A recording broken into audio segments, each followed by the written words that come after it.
여러분 안녕하십니까? 경제한방입니다. 쿠팡은 미국 기업인가 한국 기업인가 이것만큼 요즘 또 헷갈리는 게 있습니다. 현대차는 자동차 회사인가 로봇 회사인가. 현대차 하면 제네시스, 아이오닉 여전히 자동차가 먼저 떠오르죠. 하지만 몇 년 뒤, 저는 한 5년 봅니다. 그 뒤부터는 현대차 하면 로봇이 먼저 떠오를 수 있습니다. 우리가 알던 현대차는 자동차 파는 기업이지만 머지않은 시점에 자율주행, 로봇을 파는 기업으로 기업의 체질 자체가 바뀔 거란 얘기입니다.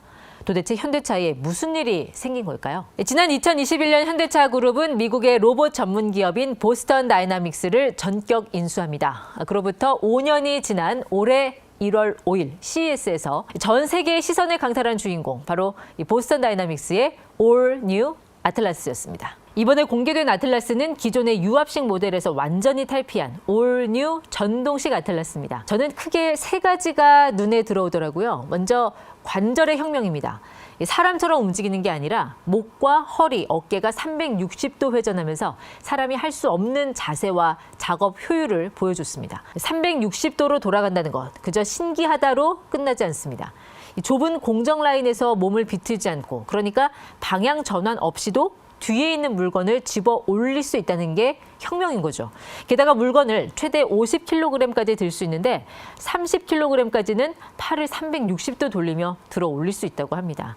공간 활용도와 업무 효율성이 엄청나게 좋아지는 거죠. 중국 로봇들이 다섯 손가락이네, 춤추기네, 사람 흉내내기에 집착할 때 현대차의 아틀라스는 바로 효율을 택했습니다. 자, 두 번째, 손가락 4개의 마법입니다. 사람처럼 손가락이 5개가 있는 게 아니라 4개를 채택했어요. 자, 이게 퇴보냐? 정반대입니다. 자, 일단 4개로 만들면 코스트가 적게 들죠. 이 4개의 손가락만으로 감압을 조절해서 새끼손가락 없이도 충분히 들어올릴 수가 있다고 해요. 여기에 촉각 센서 그리고 신경망 학습이 결합되면서 얼마나 세게 잡아야 하는지를 스스로 판단합니다. 이건 곧 제조, 물류, 조립, 검사, 위험 작업까지 전부 연결됩니다. 자, 그리고 마지막, 완전 전자식 구동입니다. 과거처럼 무겁고 시끄러운 유압식을 버리고 전기 모터 그리고 교체형 배터리 시스템으로 24시간 끊김없는 산업 현장 투입이 가능해졌습니다. 인간이 못하는 동작을 기본 옵션처럼 수행한다는 거, 이건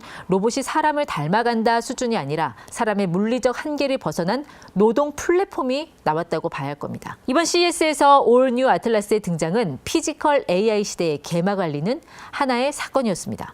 과거 구글과 소프트뱅크가 돈만 먹는 미운 오리 새끼라며 내쳤던 보스턴 다이나믹스, 이 BD가 현대차를 만나 그야말로 백조로 거듭난 셈입니다. 자, 돌이켜보면 보스턴 다이나믹스의 역사 참 파란만장했습니다. 1992년 설립 당시만 해도 기술력을 인정받았지만 상업화에 실패하면서 2013년 구글 인수, 2017년 소프트뱅크 인수를 거치며 떠돌이 신세를 면치 못했습니다. 바로 이때 혜성처럼 등장한 인물이 있었으니 바로 현대차 그룹의 정의선 회장이었습니다. 정 회장은 수천억 원의 사재를 투입하는 뚝심으로 인수를 밀어붙였고 그 결과 이 세계적인 로봇 양산 체제라는 성공 신화를 눈앞에 두고 있습니다. 자, 이 보스턴 다이나믹스 BD의 지분 80%를 인수한 그 과감한 결단은 결과적으로 신의 한 수가 됐습니다. 당시엔 글로벌 호구라는 조롱도 받았지만 6년이 지난 지금 현대는 전 세계 로봇 산업의 최정점에서 그 선택이 옳았음을 증명했습니다. 지금 현대차의 주가 흐름을 보면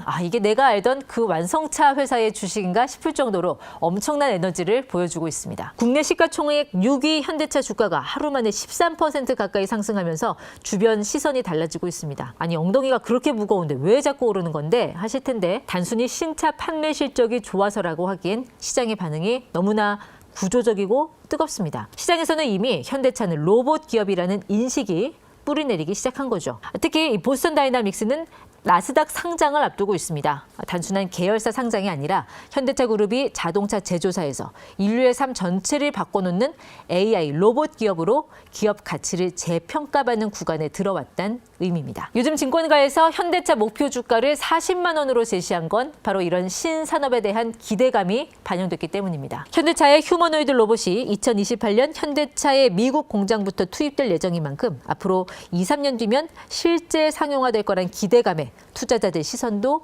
같이 올라갔습니다. 이 차세대 자율주행 모빌리티 로봇 플랫폼 모베드, 그리고 이 향후 로봇의 두뇌 역할을 할 구글 딥마인드와의 연계를 통해 스스로 학습이 가능한 로봇을 구현하겠다는 현대차 의지는 더 이상 공상도, 상상도 아닌 현실로 다가와 있습니다. 이 현대차의 PER은 아직도 7, 8배 수준입니다. 이 성장기 청소년이 한 키가 10cm 자랐는데 여전히 옷은 작년 옷을 억지로 껴입은 듯한 그런 느낌이라고 할까요? 이 몸집인 시가총액은 불어났지만 그 몸을 감싸는 평가 기준, 밸류에이션은 여전히 헐렁합니다. 주가가 많이 오른 것처럼 보이지만 벌어들일 돈을 생각하면 아직도 제값 받으려면 한참 멀었다는 해석이 가능한 확실한 근거입니다. 이 보스턴 다이나믹스 CEO 로버트 플레이터의 말이 정말 중요해요. AI는 빨리 발전하지만 로봇은 기계다. 신뢰할 수 있는 기계를 만드는 데는 시간이 필요하다. 이 말의 진짜 의미는 그래서 실망하라는 게 아니라 이 아틀라스의 성장이 단기 테마가 아닌 장기 메가 트렌드 신호라는 뜻으로 읽힙니다. 증권가에서는 현대차를 로봇 기업으로 평가하면 주가가 80만 원도 간다는 장밋빛 전망을 내놓고 있습니다. 테슬라 그리고 중국 기업과 함께 로봇 3파전을 그려나가고 있는 현대차. 이미 대역전극은 시작이 된 걸까요? 지금까지 경제한방이었습니다.